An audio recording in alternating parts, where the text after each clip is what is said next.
Thank you, Rita. Hello and good evening. Coming up in the next half hour. How is the capital coping in sweltering temperatures on the hottest June day on record? Measures are in place across London to help keep people safe. Extreme heat can be dangerous. We're being really proactive and preventative, understanding the risks that's involved, and we are really out there protecting the most vulnerable, especially people who are sleeping rough. And with this very hot and exceptionally humid weather expected to continue for the next few days, the red weather warning for extreme heat has been extended until midnight tomorrow night. When can we expect it to get any cooler? Also ahead tonight, the Met Police announces plans to expand its use of drones to every London borough to help respond to 999 calls. And not struggling, but flourishing in the June sun. Is business booming for Vineyards?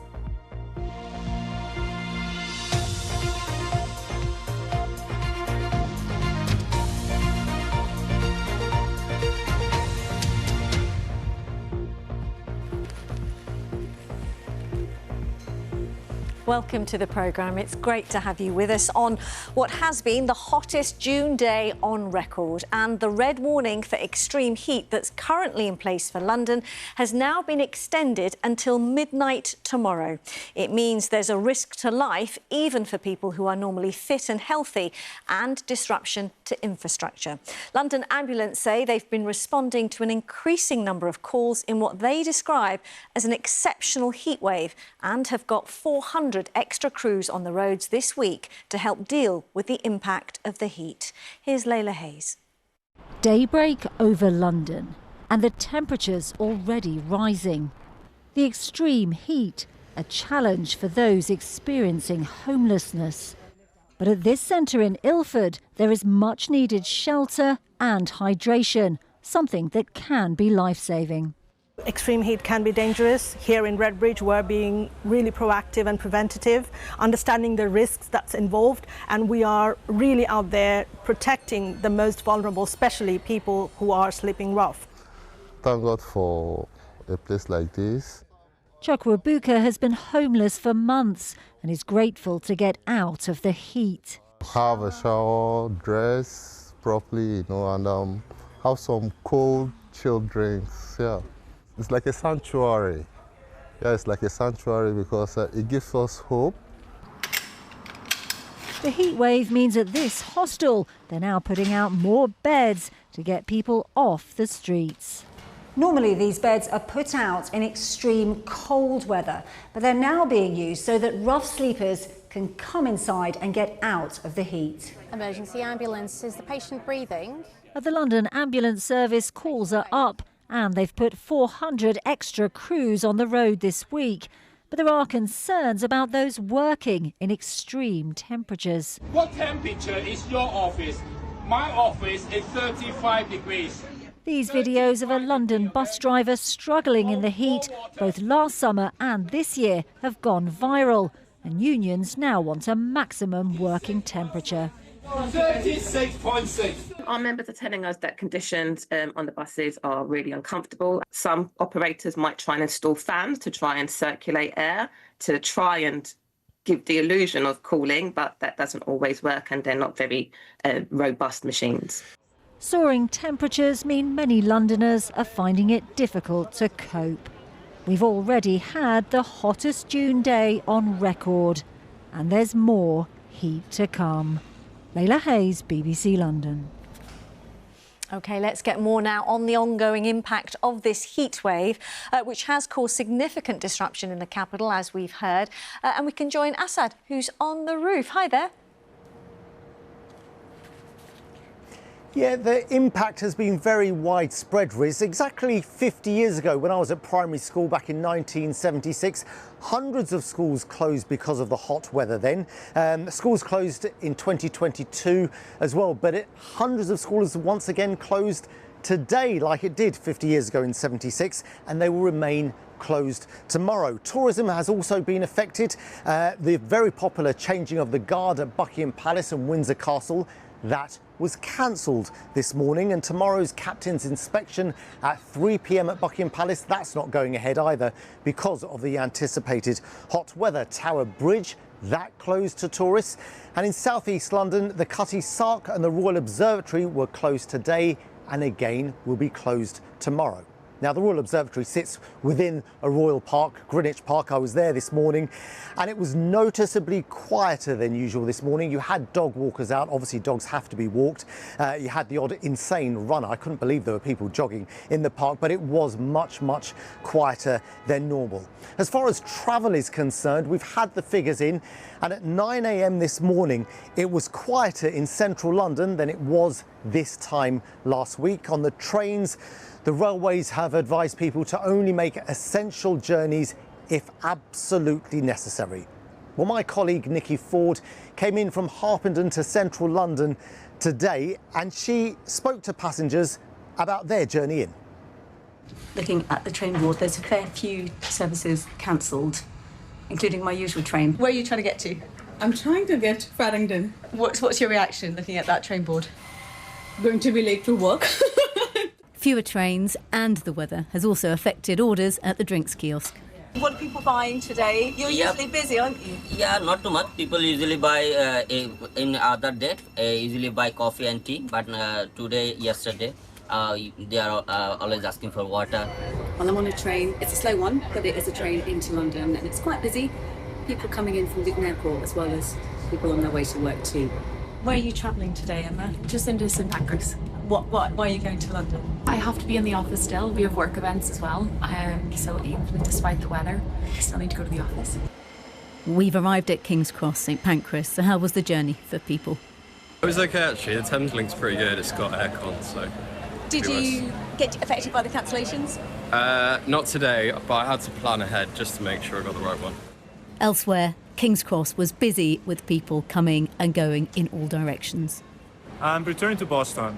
Okay, so you're travelling around London on the trains and tubes, aren't you? Yeah, I was on the tube yesterday and today. And how is it? It was fine. I think it was hot, but it wasn't as hot as, Boston or New York City can get. So it was bearable. It's not what one expects for London, but it was okay. I'm coming from Peckham, so I'm coming to the Francis Crick. Unfortunately, I had an experiment I can't miss today, so I had to come in. Because they're advising against non-essential travel, aren't you? Yeah, You've got an experiment. It was an interesting journey. Got the bus from Peckham to Elephant and Castle, and then Elephant and Castle train. So yeah, it's been a journey. And the bus was hot. Yeah, very hot. What did that feel like? Oh, it's like 40 degrees. I'm just like, feels like I'm back to South Africa all over again. For others, a chance to escape somewhere a little cooler. Where are you going today, Claire? I'm going to Brighton to go to the beach. And have you got a day off? What a good idea. What a nice thing to do, yeah. You're looking forward to it? Yes, I'm really looking forward to it. Nikki Ford, BBC London. And thanks to people there sharing the experience of their journeys, and thanks to viewers getting in touch through your voice about the impact of this heatwave. It's been particularly uncomfortable for people living in hot homes, as residents in a 23-storey block in Canary Wharf have been telling us they've been forced to use the stairs after the lift broke down and have been sharing their story with our reporter, Chris Legg. Royal Captain Court in Tower Hamlets. 23 floors high. All the lifts have been broken for nearly 3 days, leaving the residents to take the stairs in a heatwave. Sahil lives on the 14th floor. It's boiling just for you to climb up a couple of stories and you start sweating, and there's no ventilation or proper ventilation in the stairwells. It's a health and safety issue more than anything, and just the management should think of us as humans who are trying to live by in this heat. New parents John and Sarah have to carry baby Sienna to the 9th floor. So for the last 2.5 days we've been scrambling up and down the stairs in the heat. It's just been awful, really. It's so difficult, obviously carrying the baby and the buggy on my own a lot. I had to call you home from the office to help me. We were invited into the block by second floor resident Christian. How's this impacting you? It's impacting too much. You can see the situation right now. It's a 23 floor building. No lift is working last 72 hours. This lift issue is happening last 6 years. We are just struggling. We have many kids in this building, many pets in this building, elder people are staying in this building, and we are just struggling. Everyone is struggling. The housing provider here is a company called Sanctuary, and they've told us they're sorry about the issue that has put all 3 lifts in a 23-floor building out of action in a heat wave. They say they're working hard to resolve the issue as soon as possible, but many of the residents here tell us they're yet to receive any explanation or apology.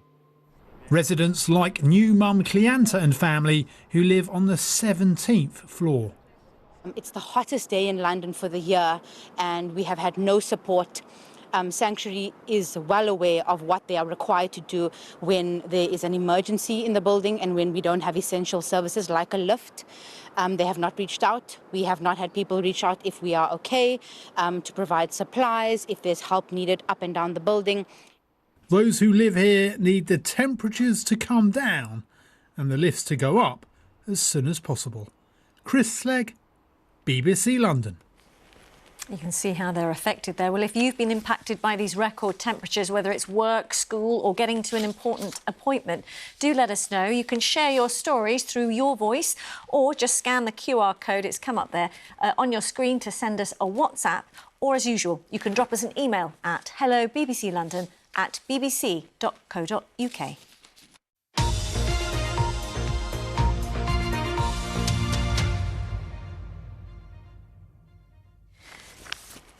Now today we learned the Met Police plans to expand its use of drones to every London borough to help respond to 999 calls. Commissioner Sir Mark Rowley made the announcement at a speech today where he called for police chiefs to have more freedom in using new technology. He was also asked about the recent deal with a controversial US tech firm that was blocked by the Mayor. Our Home Affairs correspondent Sonia Jessup has more. Serving as eyes in the skies above London, police drones are able to follow suspects on the ground and help officers track them down. So we're currently up a street following a cyclist going past the shopping centre. Last October, the Met showed us how it was piloting this technology in Islington. Next year, they want to roll it out across London and share a network with other emergency services. They're getting there within 2 minutes. What that means is if you're an officer on the way to an incident, and officers are normally there maybe sort of 8, 9, 10 minutes after the call, you're already getting a video feed. You know what's going on there. You can ask for more resources or actually stand down because there's not something happening. In a speech today at the Olympic Park, the Commissioner called for more freedom for police chiefs to use such technology. Some campaign groups call for new legislation and restrictions every time a new capability emerges. Whilst I know that comes from a legitimate place, it risks slowing progress to the point where policing cannot keep pace with the criminals or the threats that we face. The Met recently won a High Court challenge over its expanding use of live facial recognition, which privacy and civil rights campaigners have raised concerns over. Well, some will say policing by consent, particularly for a force trying to restore public trust over the last few years, is absolutely why that scrutiny accountability is required. So trust is important. Technology is actually generating more trust. I'd sort of flip around your question. I mean, we're seeing that sort of 80% plus of the public support technologies like sort of drones and facial recognition. The survey work that has been done for today shows that the public want us to adopt more technology. They want us to be cutting edge because they can see how it will help them protect the communities. What the Commissioner had less to say on today was the £50 million tech deal recently blocked by the Mayor's office.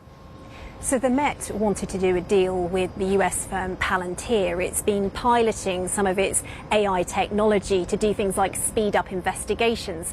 The Mayor blocked that deal, saying he wasn't satisfied it was value for money. The Commissioner warned as a result, he may have to make cuts to frontline services. Have you got any more detail on that? I've got nothing more to say on that. So the facts are out there. Regardless of us a different opinion on that, we're both committed to doing the best policing possible in London and using technology to do that. But there's no more detail on what potentially you might be looking at, just for people who might be concerned about that. No, we're working through that together. The Mayor said today he's backing the Met's use of technology, but flowering, if flowering doesn't go successful, your season's stuffed, basically. And does the heat contribute to that? It does. The Met Office said that last summer was the hottest on record, with 4 heat waves. The first in early June saw temperatures reach around 33 degrees. Well, here today, we're expecting temperatures of around 36 degrees. But what does that mean for the vines? When you have vines, what they do is they retain energy from previous years. So last year was a really, really good year. So that energy will go into the production of grapes for this year, which means you're more likely to get the same level of quality, but a higher yield. Is the increase in heat allowing Britain to compete with the more established wine markets? Very much so. The French have been buying land in England, in Kent, I believe, to plant and make their champagne style, make their sparkling wines. So while not everyone will be happy with this heat, it is helping British vineyards have their moment in the sun. Matt Graveling, BBC London. OK, time for that all-important check on the weather now with Kate, who's joined us. Your moment. Yes, it's still very hot. You probably all realise this was probably the coolest moment of today. First thing this morning, a little misty, but even last night wasn't exceptionally cool at all. It was stayed around 20 Celsius. Now today, the hottest June day on record. For the southeast, it was Wisley, 36 Celsius, but in England, it was Gosport, which incidentally was where I was in 1976, 36.1 Celsius there. So it did break that June record. Now, as we head through the rest of this week, they've still got the red weather warning in place. That's valid until midnight tomorrow, covering most of London. The east of London is covered by that amber warning, which will continue right the way through to Saturday. Now, overnight, it is hot. It's humid. It's perhaps a degree less hot than last night, but it is still unnoticeably cooler. Temperatures 21 Celsius. It is still deemed a tropical night. Another warm start tomorrow, but a little bit different. We've got high pressure. Round the outside is a little bit of a shift in wind direction. So for us here in London, the temperature tomorrow is unlikely to be as hot as it is today. It's still hot, just not as hot as today, with that breeze coming in. So temperatures out along the Essex coast, high 20s, central London at around 32. It will be further south and west where those warmer temperatures are at around 35 Celsius. Now, that amber warning in place, that covers the whole of the region. Once the red one expires tomorrow night, that amber one is still in force. So it is still going to be extremely hot. In fact, Friday is going to be hotter than tomorrow. We've got the air coming from the south again, or the breeze coming from the south. So temperatures likely to get back up into the mid-30s, 34 or 35 Celsius. Those hotter temperatures shifting that little bit further east once more. So it's not over yet. Nighttime still uncomfortable. We'll get a little fresher, though, by the end of the weekend. Riz. A relief for some. Kate, many thanks as always. And that is it. On our Instagram, hear how Harry Kane's former teacher describes the England captain when he was at secondary school, both on and off the pitch. Thanks very much for watching and have a lovely evening. Stay cool.